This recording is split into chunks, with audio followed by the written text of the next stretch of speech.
in warning the world, if you will, about your concern 5 years ago when it came to, frankly, that the world wasn't ready for a pandemic like this. You've been thrown into the conspiracy theory world. You've been used as a foil by those on the far extremes of whether it's the anti-vax movement, whether it's extremism here on social media. What have you tried to do to combat this?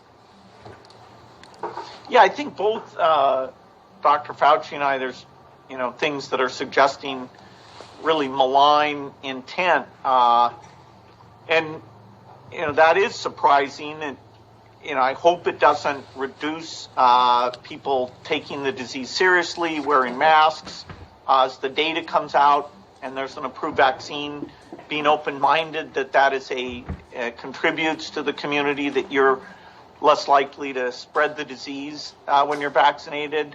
I wouldn't have expected this. I mean, right. Our foundation is about saving lives, and it's about spending the money to save lives. And the fact that some of these rumors kind of turn that around, it's a very novel thing, and I hope that the truth can be made as interesting as the lie. Have you? Where I want to go here with this is here you are, one of the sort of the founders, if you will, of modern technology for all of us. Okay, and you helped create one of the companies that's the pillars of technology around the world, and yet in some ways, it's social media in particular, which I know in some ways you in some way were not involved in the rise of social media. But this puzzle, social media has turned out to be a weapon against truth, a weapon that's being used against you, a weapon that gets used against us in the press. What can we do about this? Yeah, it is a problem.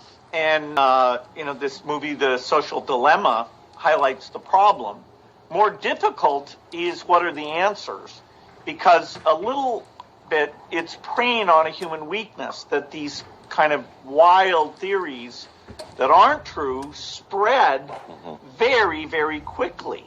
And, people can just get in to almost a rabbit hole of reading things that are outrageous and get a very us versus them. They're not seeing the mainstream facts, and we're very polarized.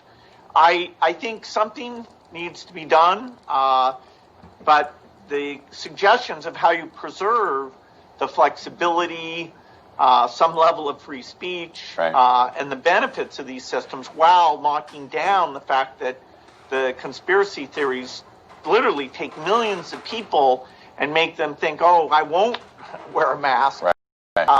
That is a big problem. Did you ever expect that what was supposed to democratize information and democratize access ended up fueling what we're seeing today? I mean, I have to be honest with you. I'm not sure what good comes out of social media right now. No, social media, I'll stick up for it a tiny bit. Connecting families at a distance, people with common interest. If you look at the digital world in general, it's allowed some people to work at home. It's allowed the research to be shared about this disease at the rapidest pace ever. So the digital realm still has a lot of very positive things coming out of it. And so I'm hopeful we'll see creative suggestions. Right. How do you mark things that are false? How do you slow them down? How much of a burden should there be on the companies? How do you get communities of people working together to try and minimize these false beliefs that are making the pandemic worse? It's funny, we just had